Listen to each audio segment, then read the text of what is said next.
Live, coming to you from SoCal. I shall be your anchor, David Godoy, and today we will have a panoply of stories from our correspondents on scene, live and direct. So with you, we have our global news debriefing, world news debriefing. Time for current events, my friends. You ready? Look. First thing, obviously, you want to open the assignment link for it, current events.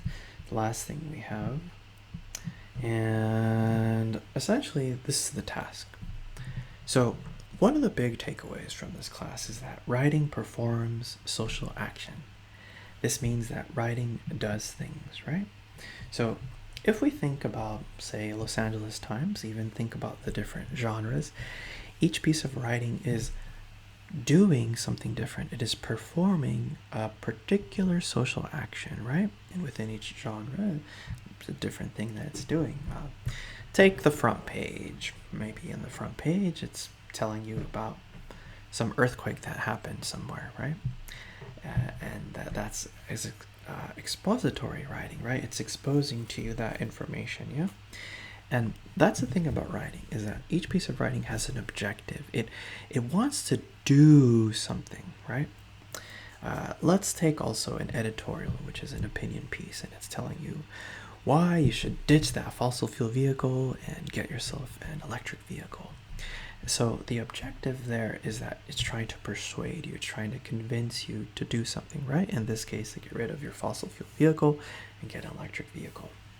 So with that understanding that writing performs social action, that writing does something, we're ready to move forward with our assignment. And it's going to be an opportunity to explore that and see how writing performs social action. We'll see it in action, right? So task number 1, choose an article. Choose an article, something current, right? Nothing old, something current. And it's an article about anything. It has to be credible, about any topic that you're interested in, right? So if you're into video games, then absolutely find a written article about how the chip shortage is affecting the fact that no PS5s or Xbox X is available or something, or maybe the release of a new video game, I don't know. But find an article, something written. If you're into music, maybe you can find an article about how finally some music fest is coming back, or a band you like has released a new album. If you're into health, you want to enter the healthcare field, then you can find a current article about something that pertains to health. If you're into engineering, something that pertains to that. If you're into makeup, something that pertains to that. If you're into zoology, you're into animals, something that pertains to that. The whole point is that you have to choose an article that you care about, something that interests you, right? You're not going to choose an article about how gold, the value of gold ingots is decreasing if you don't care. You want to choose something that you care about, okay? So here's the task. Here's the things that you'll be doing with that article. Once you choose it, all right, once you read it, once you take notes and you annotate, the next thing is that you're going to write a write-up. This write-up is going to be at least 2 double-spaced full pages. Do pay attention to that, though. I do look at the fact that if you hit that minimum length requirement when crediting you for this. Okay, so after you read the article, you write about, hey, what's the story about? What's the current event about? What's happening? Why does it matter? Who's affected? How does it do its rhetorical work? Let's take a little parentheses here. First of all, rhetoric. Actually, let me open this here. Rhetorical devices. So rhetoric is the art of persuasion in speech or text, okay? So rhetorical devices, let me actually download this for you, and I suggest that you do the same for yourself, so that you can have this as a guide when you're considering this. So rhetorical devices are the tools that authors have to achieve their purpose of persuasion. Yeah. So because we said that all writing has an objective, has a purpose, the writer is trying to do something with their article that you have chosen. Yeah. So you kind of have to work backwards. Okay, what's the objective? What's the writer trying to do in this article that I have chosen? What are they trying to do? And then with this question that says, how, how does the story do its rhetorical work? It's asking you, what is the writer doing to achieve their objective, their purpose for their piece, right? And here are the rhetorical devices. Here are some tools that we commonly see. Number one, we have logos. And I like the fact that it starts with LOG because it makes me think of logic, right? Logos is an appeal to logic. So anytime you see in an article, remember we were talking about that example of that hypothetical article, editorial piece that is telling you to ditch that fossil fuel car and instead get yourself an electric vehicle, get yourself that Tesla. So let's say the writer is integrating statistics, charts, numbers, figures, right? That's an appeal to logic, yeah? Another rhetorical device that we commonly see in writing is ethos. And again, we have this little helpful reminder, which is the fact that it starts with ETH, which is an appeal to ethics. And ethics, by the way, explores right and wrong, right?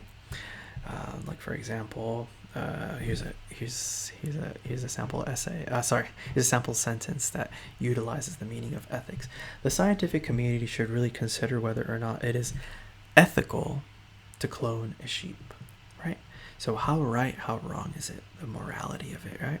How right, how wrong is it? Where's the line? So if ethics explores right and wrong, then ethos is an appeal to that, an appeal to what's right, and making it clear, hey, this is wrong, right? Something else that ethos does is that it establishes the speaker or author as a credible or valuable source. I have a good example for you. A few semesters ago in my classes, we would look at Martin Luther King's "I Have a Dream" speech, which, by the way, he gave out the March on Washington in front of the Lincoln Memorial. And the way that Dr. Martin Luther King was presented, he was presented as America's moral leader. Okay, so they said, and now with you, America's moral leader, Reverend Martin Luther King, America's moral leader. So he was established as a credible and valuable source with what he was going to present throughout his speech, right? So that's a move of ethos. So in addition to making clear what is right and wrong, then also it establishes credibility, right? Just something to recognize. Like a good example of ethos in an article might be this.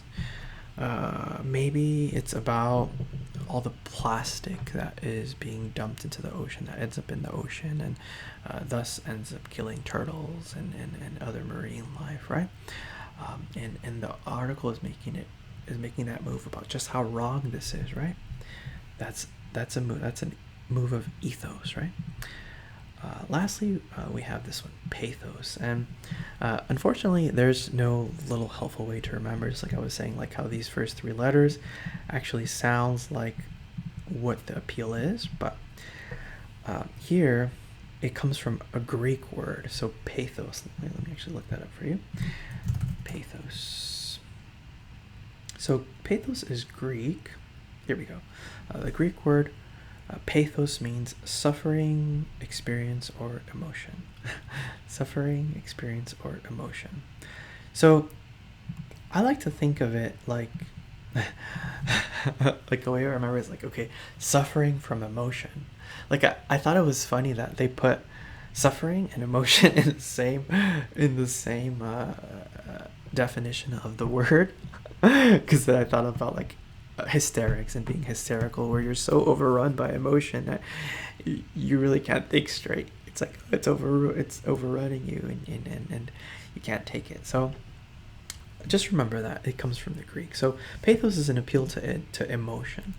So for example, have you ever seen those infomercials that are telling that it's for that the objective is to get you to donate money, and it's to help out the animals, animal shelters, and it might show like a really malnourished and sad dog, and it's tugging at your heartstrings, right? That's pathos. That's an appeal to emotion. So these are our main rhetorical devices. Logos appeal to logic, ethos appeal to ethics, as well as establishing the author or speaker as a credible, reliable source, and pathos, which is an appeal to emotion. So now that I have armed you with an understanding of that, now you can integrate that in. So now we return to this. How does a story do its rhetorical work? So once you've identified just what they're trying to do in their article, then you can consider, okay, how is the author doing it? Are there certain buzzwords that the author is using that are eliciting a particular emotional response? Like, check this out. I got another good example. Like, if let's say you're into the Dodgers and you find an article that is talking about why Mookie Betts is such an invaluable player. So, how is the author going about this objective of, making it clear just why is Mookie Betts such a valuable player? Is he using statistics of RBI statistics, or like what are they doing? Are they using numbers, or are they using certain buzzwords to elicit a particular response? Is it an emotional response, or what are they doing, right? Consider the genre too. Remember, each piece of writing in its genre has a certain function, has something that it does. Just like we have the wedding invitation, the genre of the wedding invitation, it invites guests to a wedding, right? We have an editorial piece. A lot of times it moves to convince, to persuade. We have an expository piece. It's exposing information, letting you know what's happening, right? So consider the genre, how do you know what genre it is? This is big. Okay, so in high school we do a lot of reporting, right? A lot of times, I remember personally, I would get assignments where it was just like, okay, here's your book report, tell me what's the book about, the end. But we would never move beyond that point of reporting information. Well, here in college we connect, we engage with the content, and this is the second part of the current event write-ups. What's your reaction to the story? Do you care? Why or why not? Well, obviously you should care about the article, because you should always choose an article that you're interested in, right? An article that you're feeling. So how do you respond to it? Does it affect you? How does it make you feel? What does this mean on a global scale, if at all? Some stories have global implications. Maybe it's like there was some political leaders having a talk about nuclear weapons or something. Well, that has massive global implications. So some things, not everything, will have global implications, and if your story does, then do consider that. And this is huge. Your source must be credible. One of the cool things in this class is that we're going to have an opportunity for a librarian's workshop, and that's one of the big things that she's going to talk about, and that is the importance of sussing out whether or not a piece is credible, and we'll talk more about that when we reach that. So this means nothing from National Enquirer about some celebrity giving birth to werewolf twins or anything like that. Okay, so make sure your source is credible. So yeah, at least 2 double-spaced pages, Arial or Times New Roman, 1-inch margins all around. You do want a works cited page, because obviously you're working with an article that's not coming from your dome piece, right? It's an outside source, so you'll need to have that in your works cited page. This one's going to be due by Sunday, which will be 4th of July already, huh? We just want to confirm that deadline. One moment, please.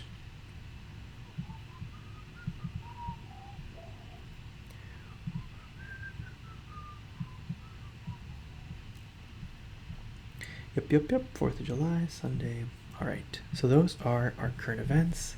The main thing is have fun with them. Choose a written article, a current written article, something that you care about. And that's the main thing. So if you're into sports, go with sports. If you're into music, go with music. If you're into cosmetics and makeup, go with that. If you're into engineering, go with that. If you're into art, go with that. If you're into health, go with that.